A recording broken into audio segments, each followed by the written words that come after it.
Hardball, President Obama is launching an all-out media blitz this weekend with appearances on 5 Sunday shows. And if that's not enough, he's doing Letterman on Monday night. So is this a smart strategy to take back control of the health care debate, or is he running the risk of being overexposed and losing his power? Pat Buchanan is an MSNBC political analyst, and Willie Brown, of course, is the former mayor of San Francisco, former Speaker of the California Assembly. Pat, you'll be with the affirmative here. You think he is getting overexposed? I think they're overusing the president. They're depreciating the asset of the presidency. It is both head of state and head of government. Chris, I think the president has this permanent campaign that they're conducting tends to diminish him to the status of politician when he is far higher than that. Secondly, I mean, I haven't seen anybody go for this roadblock since Monica Lewinsky's lawyer back in all those years. Full Ginsburg it was called. Yeah, Full Ginsburg.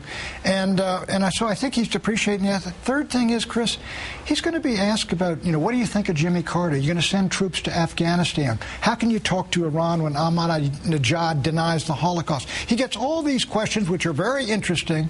And so what's the headline could be on Monday? Something like, Obama rebukes Carter or disagrees with Carter, says racism not behind it. I don't know how that benefits him. I think if he'd have gone on one show, got well prepared, told the guys, I got to be able to talk about health care, and you can ask me for so much on these other issues, I think that'd been the right way to go. Well, that's the question, and that is the great question for Mayor Brown. Mayor Brown, is this smart politics to expose yourself to so many interviews, so many questions, that you're bound to create a problem for yourself?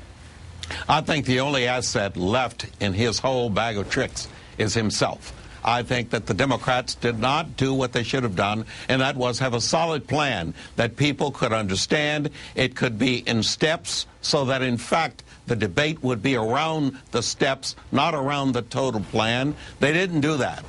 President Obama is now attempting to recapture that. And since he's made such a big deal about health care, he has taken an extraordinary risk, but I think he's talented enough to pull it off. I think of a football player that gets the ball too many times. I've seen it here with the Skins, a lot. The player gets the ball so many times he gets worn out. Sure. And you see his career shortened. Well, it's like, right in front of you sometimes. In sports, it's like a pitcher. You got a 25-30 game winner. You start throwing him every third day, and he burns his arm out. It's the same thing. Well, let me go to a couple No, this points. is not the same thing, Pat. Okay, this is not the same thing at all. In this case, we have had in this country, and President Obama has allowed it to occur, all kinds of misrepresentations from all sides. He's had all forms of so-called proposals, none of which have been understood by anybody. And his speech in and of itself did not fully define and fully synthesize it. Well, I agree with you in this extent. He was behind the curve terribly. All these plans were out there being ripped to bits. His party was on the defensive. They were losing it. He did step in at that crucial moment, and he played the ace of trumps, which is a speech to the joint session of Congress. I think he had to play it then, even though it would have been better to play it later. But now, this still battle. You've got weeks to go in this battle, and I think he's using himself up to the point where people are going to be bored with him the way they were bored with Mr. Mayor, I want to try an idea for both of you. I want to run it by you. It seems to me when people are saying bad things about you, whether it's high school or your mayor or whatever else, and there's a lot of bad rap out there on you, and people are out spreading stories about you, in this case, systematically, don't you have to get between those stories and the audience? Mr. Mayor, first. You have to get there, it seems to me, and be there so they can see you and talk to you and not hear somebody talking about you.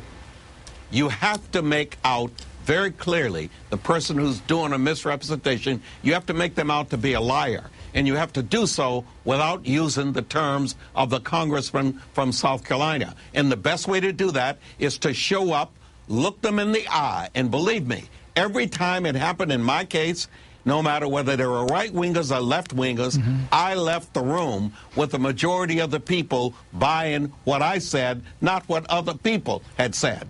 Well, let me say I think, weren't you the one, Mr. Mayor, who coined that phrase about if you let a bad story about you go, it gets around the world before you even touch it? Yeah. I remember you had a line about that. A lie can go halfway around the world before the truth gets out of bed. And that's Mark Twain. But let me say this. Well, I thought it was Mayor Brown who did it. But I thought... Him and Twain both. But let me say, here's where I disagree with you, Mr. Mayor. Let me hear his line. Right. Let me hear it. Congressman. A lie unanswered in 24 hours becomes the truth. That's what I said. Right. And that's a reality. All right, let me tell you what Richard Nixon told me one time. That a congressman had really ripped him up. It was an awful thing he said, and I was in New York, and I said, I'm going to go after him. He said, Pat, never shoot down. In other words, Richard Nixon was bigger than this congressman. He was shot up. He took on Lyndon Johnson, and when Lyndon Johnson attacked him, they were on a par, the way Cheney was on a par with the president. This is what the president should do. Act as president of the United States. Where is Biden? Where are his people to go out and take on the opposition? Those people should do the hatchet work. I mean, Nixon in 72, we didn't mention McGovern's name. He didn't. Everybody else goes after him. That's the way to do it.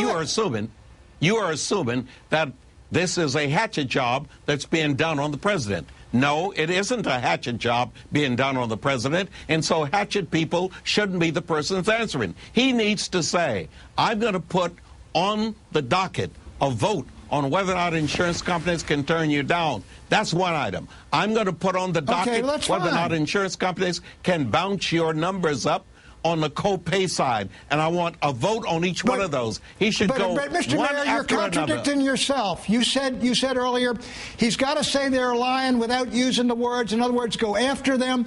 Don't use the president of the United States as the bayonet of the party. The vice president was that under Eisenhower. Well, you got him. Mr. Mayor, your final thought on this. You say he should go out there on these Sunday shows and do his thing. He is going to do his thing. He's going to be spectacular. And no matter what question they put to him, this is a guy who can answer. He's persuasive. People voted for him out of hope. He has to reestablish that in order to control the ground movement on health care. Monday night, Chris, you're going to be talking about what the president said, and it won't be about health care. Okay. Thank you, Pat Buchanan. Thank you, Mayor Willie Brown of San Francisco. Thank you, sir, for joining us. Thank you, Pat.